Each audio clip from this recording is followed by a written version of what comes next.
Hello बच्चों, की हाल चाल। आज हम लोग एनसीईआरटी क्वेश्चन पे डिस्कशन करेंगे। लास्ट लेक्चर हम लोग कूलम्ब्स लॉ पढ़े हैं, इसलिए आज सिर्फ कूलम्ब्स लॉ से रिलेटेड एनसीईआरटी का क्वेश्चन ही डिस्कशन करेंगे। तो सबसे पहला बात, आप लास्ट क्लास पढ़ चुके हैं कि अगर इलेक्ट्रिक फोर्स दो चार्ज के बीच में फाइंड करना है, किसी मीडियम में रखा हुआ है, उस मीडियम का परमिटिविटी एप्सिलॉन आर है, तो आपको फार्मूला पढ़ चुके हैं। Fm = 9 × 10⁹ by epsilon R, Q1 Q2 upon R होता है। लेकिन अगर आप इसी को एयर में रखते हैं, मतलब दोनों चार्ज एयर में रखा हुआ है, तो एयर का रिलेटिव परमिटिविटी 1 होता है। जब हम यहाँ 1 प्लेस करेंगे तो 9 × 10⁹ बाई 1 हो जाएगा, तो finally 9 × 10⁹ Q1 Q2 upon R square हो जाएगा। इस तरह से ये दो फार्मूला लास्ट लेक्चर में हम लोग पढ़ चुके हैं। आज के लेक्चर में एनसीईआरटी का इंटेक्स क्वेश्चन है। एनसीईआरटी का इंटेक्स क्वेश्चन 1.5। इंटेक्स क्वेश्चन जो 2-3 पेज के बाद ये क्वेश्चन नज़र आएगा। इस क्वेश्चन को समझने के लिए पहले एक कंसेप्ट को समझेंगे। सपोज आपके पास दो बॉडी है, आइडेंटिकल बॉडी, आइडेंटिकल होना चाहिए। आइडेंटिकल बॉडी होता है जिसका शेप, साइज और दोनों सेम मटेरियल का बना होना चाहिए। हर चीज़ बिल्कुल सेम होना चाहिए। सपोज हमारे पास दो बॉडी है, एक Q1 चार्ज है और दूसरे पे Q2 चार्ज है। दोनों बिल्कुल सेम साइज का है, दोनों बिल्कुल सेम साइज का है। दोनों को ले जाकर टच करवाएंगे। टच करवाने पे क्या होता है, तो जब आप दोनों बॉडी को टच करवाएंगे तो दोनों आपस में चार्ज को रीडिस्ट्रीब्यूट करता है। ऐसे रीडिस्ट्रीब्यूशन के बारे में आगे के चैप्टर में हम लोग डिटेल पढ़ने वाले हैं, बट अभी हम लोग इसको ट्रिक्स के थ्रू समझेंगे कि जब दो बॉडी सेम साइज का हो, दोनों को जब आप टच कराते हैं तो टोटल चार्ज इस पे Q1 + Q2 हो जाएगा। इस सिस्टम के ऊपर टोटल चार्ज Q1 + Q2 हो जाएगा। लेकिन थोड़ी देर बाद जब दोनों को वापस से सेपरेट करेंगे तो दोनों के ऊपर चार्ज Q1 + Q2 अपॉन 2 और इस पे भी हो जाएगा Q1 + Q2 अपॉन 2। दोनों पे चार्ज हाफ बढ़ जाता है, मतलब टोटल चार्ज का हाफ इस पे आ जाएगा, टोटल चार्ज का हाफ इस पे आ जाएगा। इसके बाद इसी को एक एग्जांपल के थ्रू हम लोग समझते हैं। इसी को एक एग्जांपल के थ्रू समझेंगे। सपोज दो बॉडी है हमारे पास, 8 कूलम चार्ज है इस पे 8 कूलम चार्ज है और इस पे 2 कूलम चार्ज है।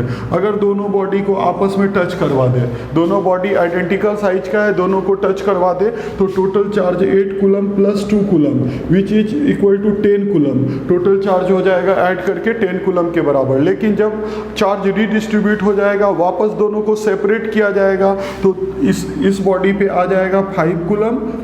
पहले वाले बॉडी पे 5 कूलम, दूसरे वाले बॉडी पे भी 5 कूलम। लेकिन ये सब हमेशा तभी होता है जब दो बॉडी सेम साइज का हो, सेम शेप का हो एंड आइडेंटिकल, दोनों नेचर ऑफ मटेरियल भी दोनों का सेम हो उस कंडीशन में। सपोज इसी का दूसरा एग्जांपल, इस पे +8 कूलम चार्ज है, इस पे -2 कूलम चार्ज है। इन दोनों बॉडी को आपस में हम लोग टच करवा लेते हैं। टच करवाने के बाद नेट चार्ज कितना होगा, तो 8 और -2 को जब ऐड करेंगे तो 8 + -2, तो 8 - 2 which is equal to 6 coulomb. दोनों को ऐड करने पे 6 कूलम आएगा। जब आप दोनों को वापस से सेपरेट करेंगे तो 6 का आधा इस पे 3 कूलम और 6 का आधा इस पे 3 कूलम। दोनों पे चार्ज हाफ हो जाएगा। इस तरह से आप हर बार देख रहे हैं आइडेंटिकल शेप या साइज का बॉडी को आपस में टच कराएंगे, पहले दोनों का चार्ज ऐड हो जाएगा और जब हम लोग आफ्टर सम टाइम दोनों को सेपरेट करेंगे तो इन दोनों में चार्ज रीडिस्ट्रीब्यूट होने के बाद आधा इस पे आ जाएगा, आधा इस पे आ जाएगा, दोनों पे हाफ आ जाएगा। और पहले जैसे पहले इस पे प्लस है, इस पे प्लस है, दोनों एक दूसरे को क्या कर रहा है, रिपेल कर रहा है दोनों, क्योंकि लाइक चार्ज है। और आफ्टर रीडिस्ट्रीब्यूशन इस पे +5, इस पे +5, यानी फिर से ये दोनों एक दूसरे को रिपेल ही करेगा। यहाँ पे एक प्लस है, दूसरा माइनस है, पहले दोनों एक दूसरे को अट्रैक्ट करेगा क्योंकि प्लस है एंड दूसरा माइनस है। लेकिन जब आप कांटेक्ट में लाकर वापस से सेपरेट करेंगे तो दोनों पे चार्ज हाफ हो जाएगा और फिर से दोनों एक दूसरे को रिपेल करने लगेगा। तो इस तरह से हम क्या देख रहे हैं, पहले बॉडी का नेचर कुछ भी हो, लाइक करे या अट्रैक्ट करे या रिपेल करे, लेकिन जब आप कांटेक्ट में ले आते हैं और उसके बाद सेपरेट करवाते हैं तो फाइनली वो दोनों बॉडी पे सेम नेचर का चार्ज आ जाता है, जिसके कारण दोनों एक दूसरे को रिपेल करता है। तो इस तरह से आइडेंटिकल बॉडीज के केस में आपने देखा कि चार्ज डिस्ट्रीब्यूशन कैसे होता है। इसके बेसिस पे सबसे पहला क्वेश्चन हम लोग सॉल्व करेंगे इंटेक्स क्वेश्चन नंबर 1.5 एनसीईआरटी का। 2-3 पेज पलटने के बाद ही आपको ये क्वेश्चन नजर आएगा। सबसे पहले हम इसी क्वेश्चन को इस बेसिस पे देखेंगे।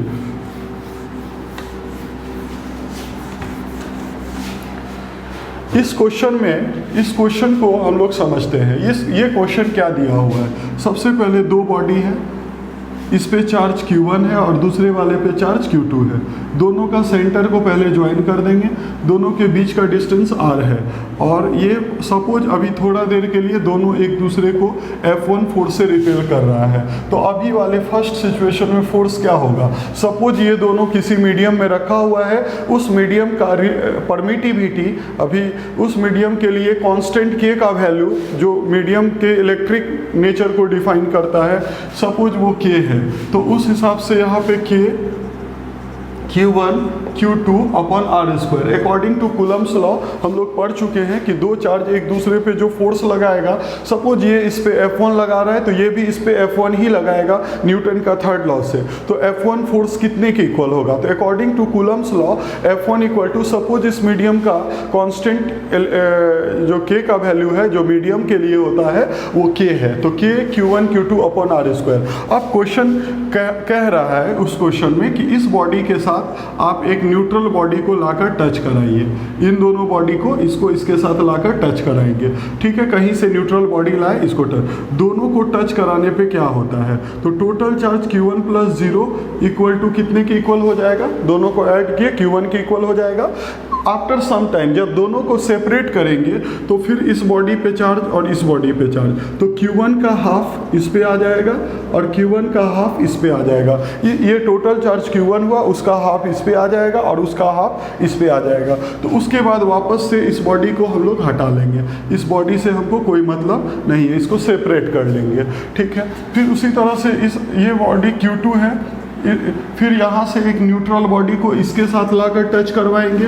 टच करवाने पे क्या होता है, जब टच करवाते हैं तो Q2 प्लस 0 ऐड होके Q2 होगा और आफ्टर सम टाइम फिर दोनों बॉडी को जब सेपरेट किया जाएगा तो इस पे Q2/2 और इस पे भी चार्ज हो जाएगा Q2/2। टोटल Q2 प्लस 0 हुआ। फिर जब आप दोनों बॉडी को सेपरेट करेंगे, क्योंकि आप आइडेंटिकल बॉडी को टच करवा रहे हैं, कहीं से ला रहे हैं, न्यूट्रल बॉडी है, आइडेंटिकल है, तो उसको टच करवाने पे टोटल चार्ज टोटल Q2 हो जाएगा। आफ्टर रिडिस्ट्रीब्यूशन जब आप दोनों को सेपरेट करेंगे तो Q2/2। अब क्वेश्चन में कह रहा है फिर इसको आपको सेपरेट करना है। अब इन दोनों बॉडी को R पे नहीं रखना है। अब R पे नहीं रखना है, अकॉर्डिंग टू क्वेश्चन कह रहा है कि उसको R/2 पे ले आना है, मतलब दोनों के बीच का सेपरेशन को हाफ कर देना है। अब दोनों एक दूसरे पे क्या फोर्स लगाएगा। अब इस कंडीशन में फोर्स क्या लगाएगा, तो सपोज वो दोनों एक दूसरे पे फोर्स कितना लगा रहा है, F2 लगा रहा है, और दोनों के ऊपर चार्ज कितना है, इस पे Q1/2 एंड इस पे Q2/2।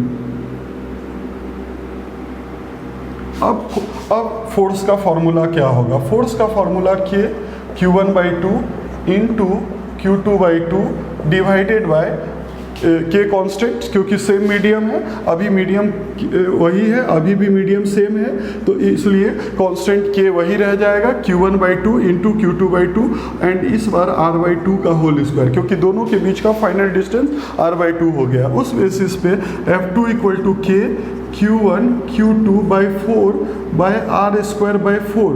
4 कैंसिल हो जा रहा है, तो जब 4 कैंसिल हो गया तो F2 का final formula K Q1 Q2 upon R² हो जाएगा। This is equation 2। तो एक बार फोर्स का फॉर्मूला के पहली बार भी K Q1 Q2/R², बाद में भी आया K Q1 Q2/R²। दोनों को कंपेयर करेंगे। कंपेयर करने के लिए जब भी आपको कंपेयर करना होता है पहले वाले फोर्स को बाद वाले फोर्स के साथ, तो उस कंडीशन में जब पहले वाले फोर्स को बाद वाले फोर्स के साथ कंपेयर करते हैं तो 1 डिवाइडेड बाई 2 करेंगे, तो 1 डिवाइडेड बाई 2 या 2 डिवाइडेड बाई 1, तो 2 डिवाइडेड बाई 1 करते हैं तो F2 upon F1, F2 upon F1 क्या होगा, तो दोनों का वैल्यू सेम है, ये एंड ये एक दूसरे से कैंसिल आउट हो जाएगा, जब आप डिवाइड करेंगे दोनों कैंसिल हो जाएगा, फाइनली ये 1 हो जाएगा, therefore F2 equal to F1 आ रहा है, F2 इक्वल टू F1 आ रहा है। इसका मतलब है कि पहले जो Q1 Q2 एक दूसरे पे जितना फोर्स लगा रहा था, जब इसके साथ एक न्यूट्रल बॉडी को टच कराएंगे, इसके साथ भी एक न्यूट्रल बॉडी को टच कराएंगे, टच कराने के बाद फिर न्यूट्रल बॉडी को फिर हम लोग सेपरेट करके दोनों बॉडी को इसके साथ भी टच कराए, इसके साथ भी टच कराए, फिर दोनों बॉडी को हटा लिए, और फिर जब फाइनली जो फिर वही दोनों बॉडी को हम लोग R/2 सेपरेशन पे रखेंगे, तब फोर्स देखेंगे कितना लग रहा है। तो अगेन हम देखें सॉल्व करके फोर्स का वैल्यू सेम आ रहा था, इन दोनों का रेशियो कैंसिल होके 1 आएगा, therefore F2 equal to F1 आएगा। इसका मतलब है पहले से जितना फोर्स लगा रहा है बाद में भी उतना ही फोर्स लगाएगा। इस तरह से ये क्वेश्चन हमारा कैंसिल, मतलब नो इफेक्ट ऑफ फोर्स, यानी फोर्स पे कोई इफेक्ट नहीं पड़ा, यानी कि जो बाद में फोर्स आएगा वो पहले वाले फोर्स के इक्वल होगा। इस तरह से ये हमारा कंप्लीट हुआ। अब हम लोग नेक्स्ट क्वेश्चन की तरफ बढ़ेंगे।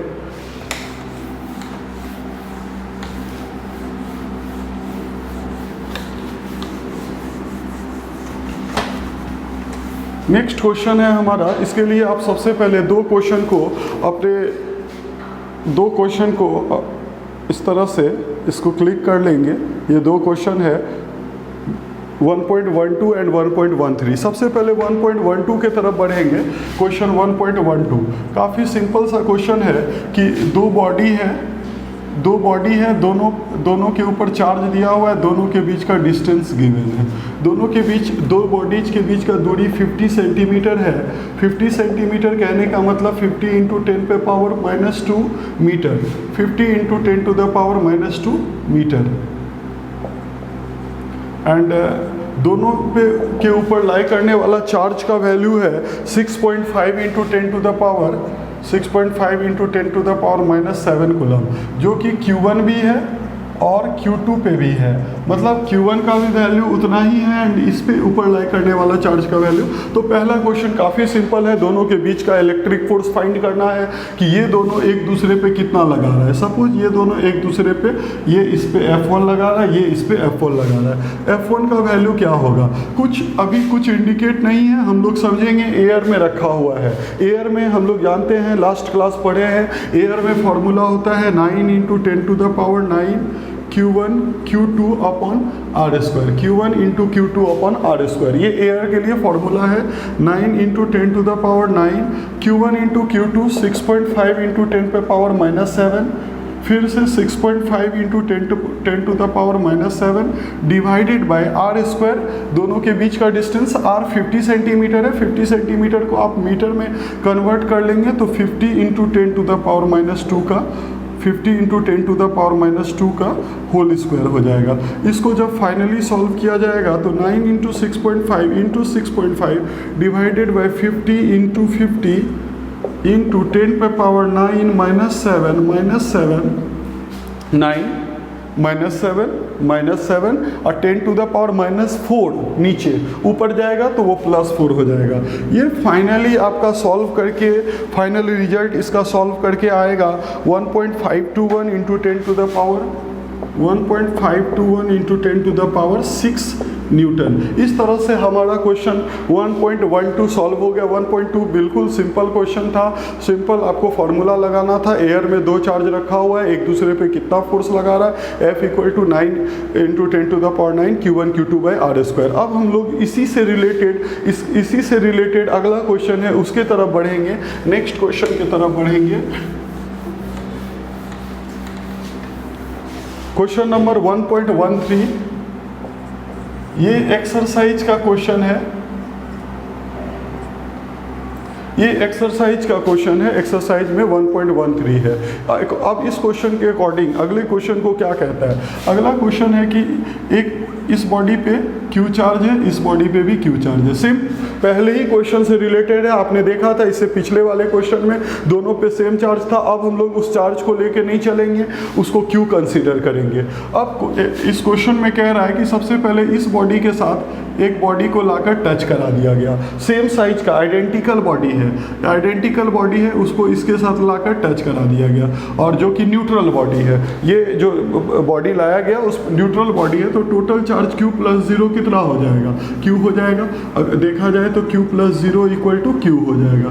अब हम लोग इस दोनों बॉडी को फिर से सेपरेट कर लेंगे, Q/2 एंड इस पे आ जाएगा Q/2, हाफ Q का हाफ इस पे, Q का हाफ इस पे, हाफ हाफ हो गया, दोनों पे चार्ज बढ़ गया। अब कह रहा है कि जिस बॉडी को इसके साथ टच कराए थे उसको हटा के दूसरे बॉडी के साथ टच कराना है, मतलब ये ऐसे आया फिर ये ऐसे आया, और इस बॉडी को वापस यहाँ से ले जाएंगे और इसके साथ टच कराएंगे। तो जब हम इसके साथ टच कराएंगे तो इस पे Q है और इस पे Q/2 है, ये बॉडी यहाँ जाकर इस बॉडी के साथ टच करवाएंगे तो क्या होगा, तो Q + Q/2 कितना होता है, Q + Q/2 3Q/2 होगा। 3Q/2 को फिर हाफ हाफ कर लेंगे क्योंकि फिर सब आइडेंटिकल बॉडीज है, ठीक है। तो 3Q/2 का हाफ 3Q/4, तो इस बॉडी पे कितना चार्ज आ जाएगा, 3, इस बॉडी पे आ जाएगा 3Q/4 एंड इस बॉडी पे भी आ जाएगा 3Q/4, और ये इस तरह से आया। फाइनली इस बॉडी को हटा लेना है, फाइनली इस बॉडी को रिमूव कर देना है। जो बॉडी को फर्स्ट बार इससे टच करवाए, अगेन इससे टच करवाए, उस बॉडी को अंत में हटा लेना है, यानी कि अंत में आपका वही दोनों बॉडी आता जाएगा। अभी दोनों के बीच में कितना डिस्टेंस है, R, अब फिर दोनों के बीच में कितना डिस्टेंस है, R, डिस्टेंस में कोई चेंज नहीं आया। इस समय कितना फोर्स लगा रहा है, सपोज इस समय दोनों एक दूसरे पे फोर्स F1 लगा रहा है, तो फोर्स F1 का फॉर्मूला होगा K। सपोज अभी मीडियम का कांस्टेंट K है, मीडियम के लिए कांस्टेंट K है, K Q × Q, Q1 Q, Q2 भी Q/r²। तो सॉल्व करके आ रहा है K Q²/r²। This is first equation, ये हमारा फर्स्ट इक्वेशन है, ये F1 है। अब हम लोग F2 फाइंड करेंगे, कांस्टेंट कितना है K, अगेन उसी मीडियम में है, तो कांस्टेंट का वैल्यू फिर से वही लेंगे, K लेंगे। चार्ज कितना है, Q/2 × 3Q/4 divided by r², Q/2 × 3Q/4 divided by r²। Suppose इस कंडीशन में दोनों एक दूसरे पे फोर्स लगा रहा है, ये फोर्स का नाम है F2। तो फाइनली F2 आएगा 3/8 K Q²/r²। This is equation 2। अब 2 में 1 से डिवाइड कर लेंगे, जब आपको कंपेयर करना होता है तो आप डिवाइड कर लेते हैं। तो F2/F1 = ये पूरा, और ये कंप्लीट टर्म कैंसिल हो जाएगा, जो कि फाइनली आएगा 3/8। देयरफॉर F2 का वैल्यू 3/8 टाइम्स ऑफ F1 आ जाएगा, F2 का वैल्यू 3/8 टाइम्स ऑफ F1 आ जाएगा। दैट मीन्स F1 आपका आ चुका है, F2 = 3/8 इंटू बस F1 का वैल्यू आप डालेंगे, जो भी प्रीवियस क्वेश्चन में F1 आया था, बस उसको यहाँ पुट करेंगे, फाइनली आंसर आ जाएगा। इस तरह से यहाँ तक आपका ये 2 क्वेश्चन कंप्लीट होता है। अब हम लोग नेक्स्ट लेक्चर पढ़ेंगे प्रिंसिपल ऑफ सुपरपोजिशन, जिसके बाद यहाँ के बाद आगे बढ़ेंगे। Okay, thank you.